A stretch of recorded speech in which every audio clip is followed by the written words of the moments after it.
Muy buenas noches a todos. Estamos aquí reunidos. Bueno, ya estamos conectados. Bueno, buenas noches a los hermanos que se conectan con nosotros en directo, a los que se van a conectar durante la semana. Pues la semana pasada introdujimos al personaje de Eliseo, el profeta Eliseo, que aparece ahora pues en la historia de la salvación. Por eso vamos a hablar, antes de continuar un poco con esta noche, vamos a hablar un poco del profeta Eliseo, en el nombre del Padre, del Hijo y del Espíritu Santo. Amén. La época que surge Eliseo es cerca de 150 años después de que el rey David reinara sobre Israel. Y varios años después que el anterior profeta, algunos 10 o 15 años, de que el anterior profeta Elías hubiera empezado a confrontar a la nación de Israel, que como todos ustedes saben, la nación de Israel se había entregado a un culto pagano, a un culto idolátrico. Y después que hemos visto todo, después que haber sido humillado Israel por una sequía y por una gran hambruna.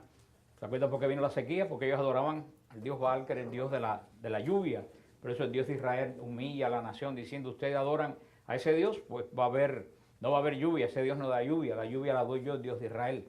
En ese momento estaba Israel regresando a la verdadera adoración de Dios, del Dios vivo que se había apartado. Ya esto es al final de la obra de Elías, al final de la obra de reconstrucción espiritual que hizo Elías en Israel, había comenzado el reavivamiento espiritual. Aunque era pequeño, pero un pequeño grupo se estaba reavivando en el culto al Dios vivo.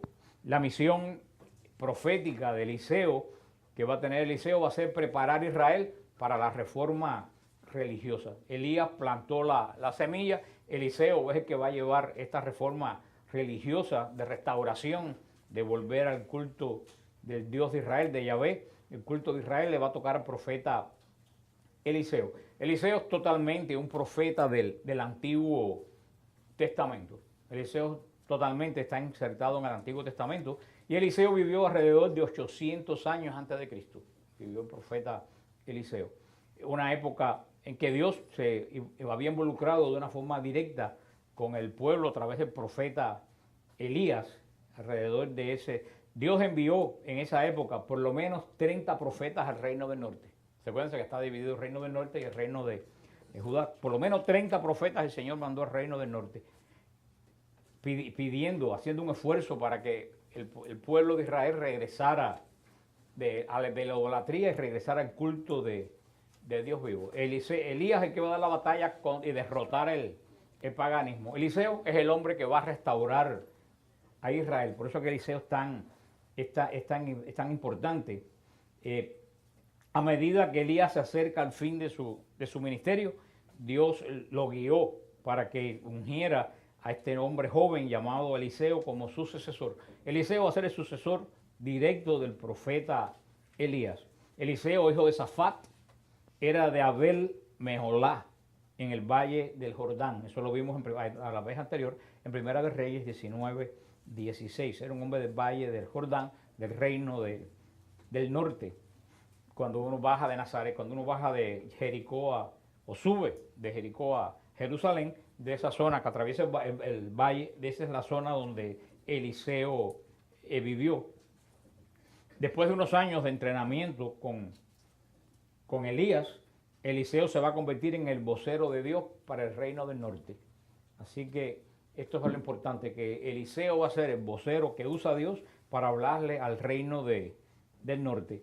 Y el ministerio de Eliseo, vamos a ver, va a estar lleno de milagros y de proclamaciones y de advertencias, grandes milagros, hasta una resurrección de un muerto. Vamos a ver después que cuando tocó el cuerpo de Eliseo, el muerto resucitó, ya muerto Eliseo. Va a estar lleno de milagros el ministerio pero no solo de milagros, sino también de proclamación de la palabra de Dios y sobre todo de advertencia al reino del norte de lo que le podía suceder si seguía mezclando el culto del Dios vivo con el culto de los Baales. Por eso Eliseo va a ser conocido como el profeta de la paz y el profeta de la sanación, porque es el que va a sanar al pueblo de Israel. Elías fue llevado por Dios directamente, vimos la semana pasada, para buscar su sucesor ¿Se recuerdan cuando leímos la vocación de Eliseo? Cómo lo encontró en un campo, arando en la heredad de su padre, en el Valle del Jordán, que en esa época era un valle fértil. Eliseo, a nosotros hoy en día nos parece un poco difícil ver a alguien arando en el Valle del Jordán, que es un valle tan árido, pero sobre todo en la parte que más va para la carretera que sube a Jerusalén. Pero eso es una época muy, muy fértil. En ese momento, la semana pasada, se recuerdan cómo Elías puso sobre Eliseo, ¿qué cosa? El manto de él, puso sobre Eliseo su manto en los hombros de Eliseo. Y Eliseo entendió, Elías no le dijo nada, Elías solamente le tiró el manto por encima. Y Eliseo entendió que cuando uno cubría a alguien con el manto, quería decir que lo estaba cogiendo como discípulo, que lo estaba cogiendo como parte de él. Y Eliseo entendió que el Señor a través de Elías lo había llamado como a seguirlo al oficio de profeta. Y vemos cómo Eliseo, sin dudarlo, aceptó el llamado, dejando su familia, dejando su hogar, para seguir una vida errática, que es la que tenía el profeta Elías. Recuérdense que del Carmelo terminó en el Monte Oreb, en el Sinaí, o sea, una vida bastante errática. Y Eliseo comenzó su ministerio como estudiante de Elías, y Eliseo fue como el asistente personal de Elías. Eliseo, por supuesto, va a ser probado también, primero con cosas pequeñas. Por ejemplo, vamos a ver después como el acto de verter agua en las manos de Elías, hasta en cosas grandes. El Señor preparaba a Eliseo para el día que Eliseo tuviera que actuar solo, para el día que vamos a tener la ida de Elías al cielo. La Biblia menciona tanto a Elías como a Eliseo visitando los lugares donde se aprendía, donde se estudiaba la palabra de Dios en Israel, donde acudía el grupo de hombres que se llamaban los hijos de los profetas. Ustedes se recuerdan que hay un profeta Amós que dijo: yo no soy profeta ni hijo de profeta. Hijos de profeta no quiere decir que eran hijos naturales de los profetas. Hijos de profeta se llamaba un grupo que se reunían y que estudiaban la palabra de Dios, y más o menos como lo que tenemos aquí. Ajá, como ustedes, para que salgan contentos de aquí. Ustedes son los hijos de los profetas, ya pueden salir contentísimos de aquí. Pero no, pero fíjate como yo lo decía el otro día a una persona que yo estaba en Lakeland dando retiro fin de semana, y yo decía, lo que dijo el Papa Francisco es cierto, que la Biblia es el libro más peligroso del mundo. Si tú no sabes, si tú decís los hijos de los profetas, soy hijo de profeta, ¿qué tú piensas? Que los profetas tenían hijos que seguían el trabajo de los padres. Y no era así, era un grupo que se denominaba los hijos de los profetas, porque seguían la tradición profética de Israel. Eso lo vamos a ver después, más adelante, ahora en el capítulo 20 de Reyes. La escuela o colegios, los hijos de los profetas, más bien era una escuela de profetas, un colegio de profetas. Cuando dice colegio no quiere decir lugar donde se estudia para profeta, un colegio quiere decir un grupo, una reunión, un concilio de profetas. Y en las ciudades, actuaban en las ciudades judías, en donde los hombres jóvenes, también inclusive muchas veces los entrenaban en el oficio profético. No sé cómo se puede entrenar un profeta, pero por lo menos sí, es lo que dicen los estudiosos de esto. Al final del ministerio de Elías, en una gira de servicio en 3 de estas escuelas, la decisión de Eliseo fue probada 3 veces. La decisión de Eliseo, si de verdad quería ser fiel a Dios, fue probada en Gilgal, en Betel y en Jericó. Como les dije anteriormente, 3 lugares que hoy en día todavía existen. Cuando hablamos algo aquí no estamos hablando de cosas que nadie puede identificarlas, son lugares que todavía existen y todavía se puede saber dónde está Betel, dónde está Gilgal. Y por supuesto Jericó está habitada todavía, es la ciudad más antigua del mundo habitada, más de 7.000 años habitada ininterrumpidamente. Pero ya Eliseo con esto aprendió la lección de Elías, que Elías no supo aprender, que le costó tanto trabajo, a no rendirse tan fácilmente como antiguamente Elías lo hacía. Ya Eliseo está capeado en este asunto, sabe que no se puede rendir uno tan fácilmente. Así como Eliseo en los años de juventud caminaba detrás de un arado, y esta figura del arado muy conocida en la Biblia, por eso dice ese señor, el que pone la mano en el arado no puede mirar para atrás. ¿Por qué? Porque si una persona que tiene la mano en el arado mira para atrás, la línea le sale, y si la línea le sale así, le roba espacio a otro de los surcos que pueden dar cosecha. Sabe que el que pone la mano en el arado tiene que llegar hasta el final. Y acuérdense que estaba haciendo Eliseo cuando Elías lo llamó, arando. Esta gente que tenía contacto con la naturaleza, por eso que la Biblia nos habla, ellos sabían perfectamente lo que quería decir. Cuando dice que no se puede quitar el arado, no quiere decir que nunca se puede quitar la mano del arado, quiere decir que tú no puedes quitar la mano del arado hasta que no llegas al final de lo que tú tienes que arar. Es lo que quiere. Hasta en eso, cuando decimos el que pone la mano en el arado no puede mirar para atrás, pensamos que es que más nunca puedes mirar para atrás. Y no es que tú no puedes mirar para atrás hasta que no terminas la línea que tienes asignado hasta el final. No te puede, eso es lo que aprendió Eliseo. Uno no se puede desanimar ni distraer de la tarea que Dios le ha puesto. Y como Eliseo aprendió la lección, pues Eliseo va a ser el gran sucesor del profeta Elías. Cuando lleguemos allí vamos a ver en el segundo libro de los Reyes que Elías entendió que su ministerio estaba llegando al final ya de su camino, y que Eliseo lo iba a reemplazar. Por eso Elías le dijo a Eliseo, lo vamos a ver en segunda de Reyes 2, dice, pídeme lo que quieras que haga por ti antes que yo sea quitado de medio de ti. Y Eliseo le dio una respuesta muy sabia. Eliseo le contestó, te ruego que me des una doble porción de tu espíritu. Esa es una respuesta súper. Fíjate, no le pidió una porción, le pidió una doble. Pero también como hay cosas en la Biblia que nosotros no sabemos, una doble porción es la que le daba el padre a su primogénito. Por eso también hay cosas en la Biblia que por eso uno no puede estudiar la Biblia solo.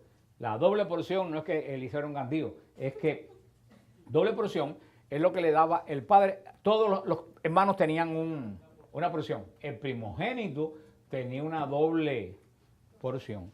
¿Y quién era el primogénito? El que heredaba las posesiones y la línea que traía el padre. Por eso es que Eliseo dice, te ruego que me des una doble porción, que decir, te ruego que hagas de mí tu primogénito, tu heredero, que va a seguir la misión que tú has comenzado. Eso de la doble porción lo podemos ver en Deuteronomio 21:17. Ahí pueden ver lo de la doble. Por eso Eliseo, por lo tanto, pidió el doble del espíritu de Elías, como podía heredar cualquier otro hijo de los profetas. Él quería ser reconocido como el primer hijo espiritual de Elías. Y esto es lo que hace Eliseo, un gran profeta. Eliseo no pidió honores o pidió ningún rango. Él lo que quería era ser el primogénito de Elías, tener el mismo espíritu que Elías había tenido. Entonces Elías le respondió, cosa difícil has pedido. Si me vieres cuando fuere quitado de ti, tendrás derecho así. Si no, no. Vamos a ver. Las palabras en hebreo, por eso es que es un poco difícil de entender, ¿no? Esta forma de hablar. Si me vieres cuando fuere quitado de ti, te será hecho así. Mas si no, no. Eso es una cosa que a nosotros nos parece un poco contradictorio. Lo que quiere decir en hebreo es que el hebreo es muy difícil de traducir, porque el hebreo no tiene muchas palabras. El hebreo es un idioma muy parco de palabras. Lo que Elías le está diciendo que si Dios le concede a Eliseo el don de ver cómo Elías iba a subir a los cielos, era que Dios le iba a dar esa doble porción. Porque a la larga dar una doble porción, pues no es propio de Elías. ¿De quién es propio? Del Señor. Del Señor. Por eso le dijo, si tú ves cuando el Señor me quite del medio, tú vas a tener esa doble porción. Por eso vemos que al final cuando Elías sube al cielo, Eliseo coge el manto de Elías. O sea, Dios le confirma a Eliseo que tuvo esa doble porción que pidió. Ese manto que va a recoger Eliseo de Elías es la certeza que Dios le había dado la porción, la autoridad que Dios le había dado a Eliseo de seguir la obra de Elías. No seguir solo la obra de Elías, sino completar y aumentar la obra de Elías, porque Elías lo que hizo fue destruir. ¿Destruir qué cosa? Los Baales, el culto a Baal. Ahora, Eliseo va a construir. Y hay veces que construir es más difícil que destruir. Se destruye muy fácil y se construye con mucho trabajo. Los hijos de los profetas también reconocieron que el espíritu de Elías estaba en Eliseo. O sea, esa corporación de profetas, esa escuela de profetas, reconoció a Eliseo como que tenía el espíritu de Elías. Ahora fíjate qué interesante. ¿Qué transfiere Elías a Eliseo? Su espíritu. Pero no estamos hablando del espíritu de él. El espíritu de él se fue al al cielo con su cuerpo, porque Elías sube con cuerpo y alma al cielo. ¿Qué cosa es el espíritu que transfiere Elías a Eliseo? El espíritu profético. ¿No ves que el espíritu profético se traslada? Por eso es que él no entiende cuando Jesús dice que Juan es Elías. Es Elías. ¿Por qué dice que es Elías, que Juan es Elías? Porque Elías, Juan, ¿qué cosa recibe? El espíritu profético de Elías, que de Elías pasó a quién? A Eliseo, y no sabemos después a cuántas personas pasaron, y evidentemente el espíritu profético de Elías termina en Juan el Bautista, que por eso hay una conexión tremenda entre Elías y Juan el Bautista. Elías es el primer profeta, podemos decir, oficial del reino de Israel, que comienza en la época de los grandes profetas, y Juan, que es el que lo cierra. Por eso que dice el Señor que Juan es Elías. Por ahí la gente de la nueva era viene a decir que existe reencarnación, porque entonces Elías reencarnó en Juan el Bautista. Eso lo dice. Pero ellos saben de mucha reencarnación, pero no tienen lógica, porque para reencarnar, yo tengo entendido que morirse, ¿no? Tú no puedes reencarnar si no te mueres, según ellos. ¿Y qué pasó con Elías? Elías no murió, subió al cielo en cuerpo y alma. Así que si Elías no murió, Elías no puede reencarnar. Así que todo eso es una tontería. Eliseo recogió el manto de Elías y Eliseo se fue a la orilla del Jordán. Vamos a ver eso muy interesante para probar si era verdad el espíritu de Elías lo que él tenía. Eso va a ser muy, muy interesante. El ministerio de Elías fue un ministerio, el de Eliseo va a ser otro ministerio. Aunque uno es el sucesor de otro, el ministerio de Eliseo va a ser totalmente diferente del ministerio de Elías. Totalmente diferente. El ministerio de Eliseo fue diferente en sentido que Elías fue comisionado para entregar mensajes sin temor a la condenación y al juicio del rey. Elías fue comisionado para entregar mensajes al pueblo, sabiendo que Jezabel y Acaso lo querían matar. Elías fue el gran profeta que le dijo a Israel: tienen que volver del pecado de idolatría en que están. El ministerio de Eliseo es elaborar a partir de la obra que había comenzado el profeta Elías, enseñándole al pueblo los caminos de Dios. Elías tuvo que enseñarles el mal, Eliseo le va a enseñar el bien. Elías tuvo que decirle: ustedes no pueden adorar a los Baales. Acuérdense que toda la vida de Elías fue una confrontación con Jezabel, una confrontación con Acab, una confrontación con Israel. Ahora, Eliseo no va a tener un ministerio de confrontación. El ministerio de Eliseo va a ser enseñar al pueblo de Israel, que vio que los Baales no los ayudaban, cómo es el camino de regresar a Dios. Eliseo tuvo muchos años de labor. Eliseo lo que hizo fue llevar a Israel una educación espiritual tremenda, una renovación espiritual, una enseñanza espiritual en cuanto a que no solo se puede, no solo se puede destruir, hay que destruir para después plantar. Hoy en día hay gente que se especializa en destruir, pero después no planta. Y Dios, cuando destruye, es porque va a levantar. Si Dios no, porque muchas veces en las cosas viejas no se puede levantar las cosas nuevas. Mismo Jesús lo dijo. No se pone vino nuevo en odres viejos. Para las cosas que están mal hay que destruirlas, hay que levantarlas de nuevo. Y por eso Eliseo va a ser el profeta del gran levantamiento del pueblo de Israel. Por eso otra vez vamos a ver esto que vimos la semana pasada. Comenzamos en Primera de Reyes, capítulo 19, versículo 19, en nombre del Padre, del Hijo y del Espíritu Santo. Partió de allí y encontró a Eliseo, hijo de Safat, que estaba arando. Tenía frente a él 12 yuntas y él estaba con la 12ª. Elías pasó a su lado y le echó su manto encima. Entonces Eliseo abandonó los bueyes y echó a correr tras Elías, diciendo: déjame ir a besar a mi padre y a mi madre, y te seguiré. Le respondió: anda y vuelve, pues ¿qué te he hecho? Volvió atrás Eliseo, tomó la yunta de bueyes, los ofreció en sacrificio, con el yugo de los bueyes asó la carne y entregó al pueblo para que comieran, y luego se levantó, siguió Elías y lo servía. Dios estaba preparando, como vimos, las circunstancias para llevarse a Elías y para poner a Eliseo en su lugar. Ya vimos lo que aprendió Eliseo de arar, como David aprendió de cuidar ovejas. Vimos la semana pasada que evidente el número 12, las 12 yuntas que llevaba Eliseo, que podemos decir que estas 12 yuntas, ¿a qué los lleva? Las 12 tribus. A las 12 tribus de Israel. Eliseo que va a llevar las 12 tribus de Israel como la yunta de bueyes que llevaba. Ya sabía cómo llevar 12 yuntas de bueyes. Vemos como el día pasó, le tiró el manto por encima, como quiere decir que lo acogía como parte de él, y como Eliseo lo entendió. Por eso cuando recibió el manto, Eliseo nada más que dijo, déjame ir a despedirme de mi familia. No, por eso Elías le dijo, que yo te he dicho. Yo no te he dicho nada, tú eres que has entendido lo que yo hice contigo. Vimos la semana pasada como Eliseo, lo dice la palabra de Dios, tomó los bueyes, los sacrificó y con la yunta, con la madera que estaban ungidos, la quemó y asó la carne. Como cuando uno va a seguir a Cristo, todo lo que estaba haciendo anteriormente tiene que dejarlo atrás y coger un camino nuevo, sea de la forma que te llame, o de acuerdo a la función que te llame el Señor. Y con esto comenzamos el capítulo 20, versículo 1, donde dice, Ben-Hadad, rey de Aram, reunió todo su ejército, lo acompañaban 32 reyes con caballos y carros. Subió y puso sitio a Samaria y la atacó.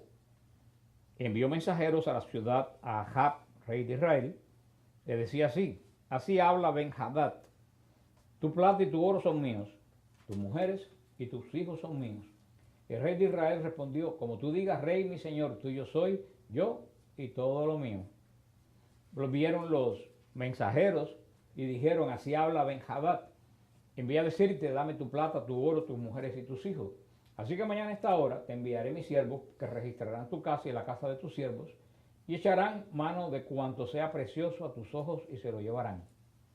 El rey de Israel convocó a todos los ancianos del país y le dijo, reconozcan y vean cómo éste busca el mal. Pues cuando me pidió mis mujeres y mis hijos, mi plata y mi oro, no se lo negué. Todos los ancianos y todo el pueblo dijeron, no le hagas caso, no lo consientas. Dijo a los enviados Ben-Hadad, digan a mi señor el rey, haré todo lo que mandas a tu siervo la primera vez, pero esto no puedo hacerlo. Los mensajeros se fueron llevando la respuesta. Entonces Ben-Hadad envió a decir, así me hagan los dioses aún más si hay polvo suficiente en Samaria para los puñados que recogerán los hombres que me siguen. El rey de Israel respondió, repliquen, no ha de cantar victoria quien ciñe la espada, sino quien la desciñe. Nada más que escuchar esta respuesta en el momento que estaba de bebida él y los otros reyes en Sucot, ordenó a sus servidores, tomen posición y tomaron posición frente a la ciudad. Este capítulo 20 nos presenta a Israel atacado por Siria. Quien los ataca es Siria. Este rey que no habla es un rey de Siria. O sea que vemos que este conflicto que hay ahora no viene de ahora, por eso que nadie lo puede resolver tan fácilmente. Este conflicto viene de mucho tiempo. Recuérdense que esto ocurre cuando el reino de Israel está dividido. Las 10 tribus del norte es lo que hablan de Samaria de Israel, debido al pecado del rey de Israel y del pueblo. Dios permite que siempre en Israel, cada vez que hay pecado del pueblo, Dios permite que el enemigo de ese pueblo lo ataque. Cuando Israel es fiel a Dios, son débiles los paganos. Cuando Israel es infiel a Dios, se ponen fuertes los paganos y siempre atacan a Israel. Esto ha sido de toda la vida y no cambiará. Sin embargo, Dios siempre tiene misericordia con Israel, porque recuérdense que tiene ¿qué cosa? La promesa. Una alianza con Israel, un pacto con Israel. Por eso que Dios, en esta misericordia que tiene, siempre le da a Israel la oportunidad de arrepentirse y de volver a él. Más paciencia de la que tuvo el Señor con Israel, bueno, únicamente Jesucristo con nosotros. En este capítulo vamos a ver ahora cómo Dios libera a Israel del poderoso ejército de Siria que le superaba muchísimo en número, ¿no? Vemos cómo este rey Ben-Hadad, rey de Siria, sitió Samaria. Vamos a ver cómo mediante un profeta le advirtió a Acab y los sirios estaban confinados en los valles y los van a atacar en Afec. Y vamos a ver que hasta ahora lo que hemos visto es un lleva para allá y un trae para acá. Yo te doy, tú me das, yo saco, yo te saco y te doy. Esas cosas preliminares de la guerra. Y vimos en el versículo 13. Un profeta se acercó a Ahab, rey de Israel, y le dijo, así habla el Señor, ¿ves esa gran multitud? La entrego hoy en tus manos y sabrás que yo soy el Señor. Ahab preguntó, ¿por medio de quién? Respondió el profeta, así dice el Señor, por medio de los ayudantes de los gobernadores provinciales. Ahab preguntó, ¿quién ha de entablar el combate? El profeta respondió, tú. Ahab pasó revista a los ayudantes de los gobernadores provinciales, 232, y seguidamente él y todo el ejército, 7,000. Hicieron una salida a mediodía mientras Ben-Hadad estaba en Sucot, bebiendo hasta emborracharse con los 32 reyes aliados. Los ayudantes de los gobernadores provinciales salieron en la cabeza. Ben-Hadad envió mensajeros que le advirtieron, algunos hombres han salido de Samaria. Él respondió, si han salido en son de paz, prendanlos vivos, y si en son de guerra, agárrenlos. Habiendo salido pues de la ciudad, los ayudantes de los gobernadores provinciales los siguió con la tropa. Cada uno mató un adversario. Aram se dio la fuga e Israel los persiguió. Pero Ben-Hadad, rey de Aram, logró salvarse a caballo con algunos jinetes.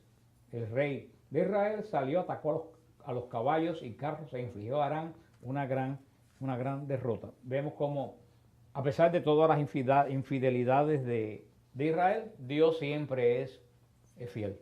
Por eso que también hoy en día, a pesar de todas nuestras infidelidades, Dios sigue siendo fiel. Vemos cómo el Señor le da chance, y le da chance, y le da chance, y le dio otro chance a Acab. Viene un ejército más grande que él a enfrentarlo, y él le manda un profeta. Fíjate que sabemos el nombre de ese profeta. No, había muchísimos, más de 30 profetas había en esa época. Se nombra solamente en la Biblia los profetas más importantes, los que impactaron a Israel. Pero profetas había en Israel montones. Los profetas no se limitan a los mayores y los menores. Y el Señor le dio una promesa, como siempre, de liberación a Israel. Esta promesa de liberación que el Señor le dio a Israel no se basa en la fidelidad de Acab. ¿Se basa en qué? En la fidelidad que Dios tiene al pacto que tiene con Israel. Por eso le sigue dando, por eso Dios no se fija tanto en la fidelidad de Acab como si el fiel, porque él tiene un pacto con Israel. ¿Y qué cosa le dio el Señor a Acab? Le dio una oportunidad para cambiar. Acab tuvo aquí la oportunidad de su vida para cambiar de forma de ser. Por eso muchas veces uno no puede perder las oportunidades que el Señor le da para cambiar. El Señor toca y tú no sabes si va a volver a tocar. Por eso Acab no se enteró que el Señor estaba en la puerta tocando. Como dice el pasaje del Apocalipsis, mira que estoy a la puerta y llamo. Si hablo, entro y ceno contigo. Pero no está la otra parte. Yo pienso, bueno, pero si no abre, Cristo sigue, a lo mejor no vuelve a pasar. Esta oportunidad que el Señor le dio a Acab no la entendió. Vimos que Dios le dio una victoria a Acab, lo dice aquí, que no volviera. Mira lo que dice en el versículo 22. Entonces el profeta se acercó al rey de Israel y le dijo, anda, mantente fuerte, piensa y mira lo que es de hacer, porque a la vuelta del año el rey de Aram subirá para atacarte. Los servidores del rey Aram le dijeron, su Dios es un Dios de las montañas, por eso ha sido más fuerte que nosotros. Pero si lo combatimos en la llanura, seremos más fuertes que ellos. Has de actuar de esta manera, destituye a los reyes de su puesto y ponga gobernadores en su lugar. Recluta, las instrucciones, recluta, o sea, le dice. Pero vemos que el Señor manda un profeta sobre Acab y le dice, tienes que cambiar. Si tú no cambias, el Señor sigue mandando los profetas y la gente sigue sin oír a los profetas. Y el Señor dio un intervalo para ver si Acab se cambiaba o no cambiaba, y dice en el versículo 26, a la vuelta del año Ben-Hadad pasó revista a los arameos y subió a Afec para luchar contra Israel. Se revistió a los israelitas y tras suministrarles provisiones marcharon a su encuentro. Los israelitas acamparon frente a ellos, parecía un par de rebaños de cabra, mientras que los arameos, son los sirios, llenaban la tierra. El hombre de Dios, este profeta que no sabemos cómo se llama, el hombre de Dios se acercó al rey de Israel y dijo: así habla el Señor, por haber dicho los arameos, Yahvé es un Dios de las montañas, no es Dios de las llanuras, he entregado toda esta gran muchedumbre en tus manos, y así sabrán ustedes que yo soy Yahvé.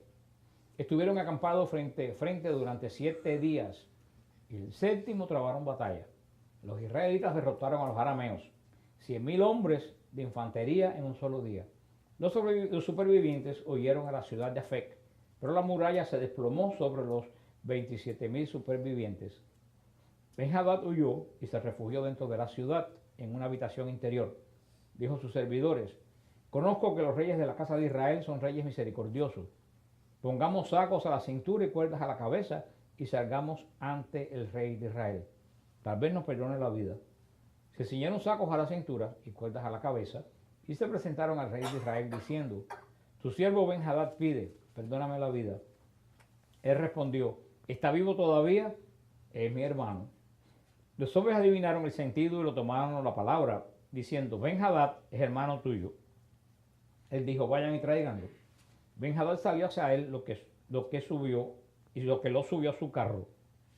Ben-Hadad le dijo: devolveré las ciudades que mi padre tomó a tu padre y podrás abrir bazares para ti en Damasco, como mi padre los puso en Samaria. Por mi parte, dijo Ahab, con este pacto te dejaré partir.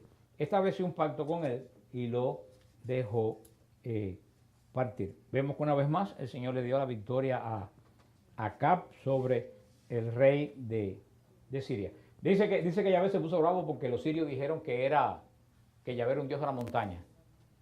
¿Por qué ustedes creen que Yahvé se puso bravo porque los sirios dijeron que era un dios de la montaña? No, por los Baales. Acuérdate que los Baales, los santuarios de los Baales estaban arriba en la montaña. Por eso él dijo: este es un dios como los Baales, como todos los Baales que están ahí. Puso un dios falso, un dios como otro cualquiera. En cualquier montaña había un Baal. Esto es un dios de la montaña, vamos a darle en otro lugar la batalla. Como dice la palabra de Dios, Dios es celoso con su gloria. Uno no puede darle la gloria de Dios a cualquier otro Dios. El Señor le concedió una victoria a Acab. Pero dice aquí que Acab era misericordioso. Conociendo la historia de Acab y conociendo a su esposa, Jezabel, yo no creo que Acab haya sido muy misericordioso. ¿Qué ustedes creen que haya sido Acab? ¿Qué ustedes creen que haya sido Acab? Nadie se atreve a...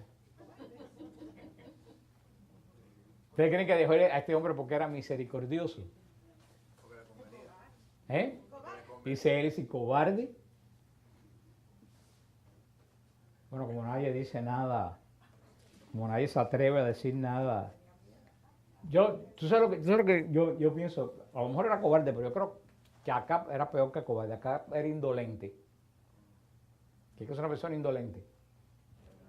Una persona vaga, que quiere las cosas fáciles. Por eso él dijo: ya lo derroté, ya se acabó, ya, ¿para qué seguir en este lío de una? Para mí que era totalmente, o era indolente, o estaba muy seguro de su buena suerte. O Jezabel le dijo: mira, con este talismán tú lo tienes y todo te va a ir bien. Que cometió el gran error de dejar escapar al enemigo de... Yo leí el otro día, un autor católico, no voy a decir el nombre, que dijo una cosa muy simpática. Dice: el Señor nos mandó a perdonar, y tenemos que perdonar, pero nunca te olvides el nombre de a quien perdonaste. Por si acaso manténlo aquí, por si acaso no te olvides, perdónalo, pero no te olvides del nombre, no te olvides de lo que te hizo, no olvides de lo que te hizo, pero no te olvides del nombre, porque ese no es de mucho fiar. Vemos que esto que hizo un gran error, le salvó la vida al enemigo ¿de quién? De Israel. ¿Quién es alguien totalmente opuesto a Ahab? Y se lo voy a decir porque ustedes se acuerdan de ella ya. Yael. ¿Se acuerdan de Yael? Ni idea, ¿se acuerdan ya de la pobre Yael? Yael fue la doña que Sísara, cuando la profetisa Débora lo venció, Sísara se escondió en la casa de Yael y le pidió, Sísara, el gran enemigo de Israel, el que atacaba a Israel, se escondió en casa de Yael y Yael le dio leche caliente y lo acostó en una cama y lo tapó y cuando se durmió cogió una estaca y se la clavó en la cabeza. Por eso cuando la profetisa Débora hace el canto, dice, bendita sea Yael entre todas las mujeres que habitan la tienda. Y por eso Isabel va a coger las palabras del canto de Débora y se la va a aplicar a María. Pero allí Isabel no va a decir bendita tú entre las mujeres que habitan la tienda. Isabel va a decir bendita tú entre todas las mujeres. ¿Por qué? ¿Qué hizo Yael? Clavó la cabeza del enemigo de Israel contra el piso. ¿Qué hizo María? Clavó la cabeza del enemigo de la humanidad contra el piso. Por eso que Isabel lo que repite es el canto de Yael. Y Yael entendió lo que Acab no entendió. Por eso que Yael entendió que si el enemigo de Israel, el que había causado tanta ruina en Israel, estaba en su casa, no había más ninguna posibilidad que eliminarlo. Uno dirá, contra, qué crueldad. Pero si esta mujer no elimina a Sísara y Sísara se escapa, Sísara hubiera causado 300.000 o 200.000 muertos más a Israel. Así que muchas veces entre dos males hay que escoger el mal menor, porque hay veces que tú evitando un mal lo que haces es promover. Yo lo decía el otro día a una persona, si Estados Unidos no ataca a Pearl Harbor, no ataca a Japón, un ejemplo que fue un horror lo de la bomba, pero si no tira la bomba, ¿cuánta gente hubiera seguido matándose por años y años y años? Si Estados Unidos no entra a la guerra con Alemania, todos estuviéramos hablando alemán. Yo estoy dando la clase bien alemán aquí hoy. Si ahora nosotros no hacemos algo contra ISIS, al precio que sea, los hijos de ustedes van a hablar árabe. O sea, hay veces que hay que tomar una decisión que es dañina para evitar males peores. Eso es la radicalidad. Por eso nosotros decimos que, dice el catecismo, que nosotros los cristianos, los católicos no somos pacifistas. Los católicos somos pacíficos, que son totalmente diferentes. El pacifista es que quiere la paz a cualquier precio. No, yo quiero la paz, que se quede ISIS por allá, que siga matando gente en Siria, de todas formas está lejos, yo no quiero guerra en el Medio Oriente. Nosotros, los pacíficos decimos, no, nosotros queremos paz a costa de la justicia, porque sin justicia no hay paz. Y vemos que Ahab fue indolente, o pensó que era el mejor de todos los generales, dejó ir al enemigo de Israel, y vamos a ver las consecuencias. Dice en el versículo 35, un hombre discípulo de los profetas dijo a sus compañeros por orden del Señor, hiéreme. Pero el hombre no quiso herirle. Le dijo, por no haber atendido la voz del Señor, en cuanto te apartes de mí, el león te herirá. Partió de su lado y el león dio con él y lo mató. Entonces se encontró otro hombre y le dijo, hiéreme. El hombre le pegó un golpe y lo hirió. El profeta se fue y se puso a esperar al rey en el camino, disfrazado con una banda sobre los ojos. Cuando el rey pasaba, gritó el rey, tu siervo se introdujo en el centro de la batalla cuando uno se retiró y me entregó un hombre diciendo, custodia a este hombre. Si llega a faltar, tu vida responderá por la suya o pagarás un talento de plata. Tu siervo estaba ocupado de acá para allá y el hombre desapareció. El rey de Israel le dijo, así será tu sentencia, tú mismo lo has pronunciado. Él se quitó rápidamente la banda de los ojos y el rey de Israel los reconoció como uno de los profetas y dijo al rey, así habla el Señor, por haber dejado partir al hombre entregado a mi anatema, tu vida pagará por su vida y tu ejército por su ejército. El rey de Israel se fue a su casa triste y irritado y entró en Samaria. Vemos como el Señor le habló a Ahab, tal como Natán le habló a David, haciéndole preguntas, haciéndolo a él reflexionar. Por eso le dijo, mira lo que me pasó. Bueno, pues eso es lo que tú tenías que haber hecho. Este acto de clemencia de Acab para con Ben-Hadad constituyó la última rebelión de Acab contra Dios. Ya no había posibilidad de que Acab siguiera rigiendo los destinos de Israel. El Señor le dio tiempo, y ya terminó la historia de Acab. Por eso dice, ya con esto terminamos hoy, dice en el capítulo 21, tras estos sucesos ocurrió que Nabot de Israel tenía una viña junto al palacio de Ahab, rey de Samaria. Ahab habló a Nabot diciendo, dame tu viña para que pueda tener un huerto ajardinado, pues está pegado a mi casa. Yo te daré a cambio una viña mejor, o si te parece, te daré su precio en plata. Respondió Nabot a Ahab, que el Señor me libre de concederte la herencia de mis padres. Ahab se fue a su casa triste e irritado por la respuesta que le diera Nabot de Israel. No te cederé la heredad de mi padre. Se postró en su lecho, volvió la cara y no comió alimento alguno. Jezabel, su mujer, se le acercó y le dijo, ¿qué pasa que estás entristecido y no comes alimento?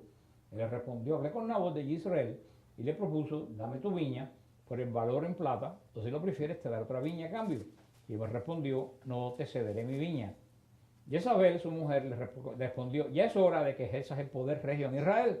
Álzate, come y se te alegrará el ánimo. Yo me encargo de darte la viña de Nabot.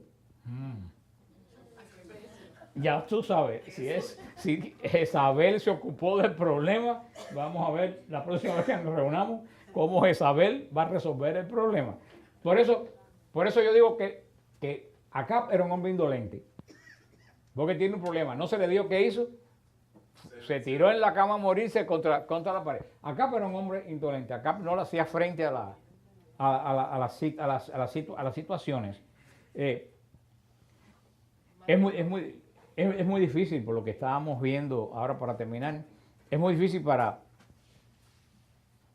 un pecador juzgar a otro pecador. Este fue el caso de Acab. ¿Por qué Acab le salvó la vida a Ben-Hadad?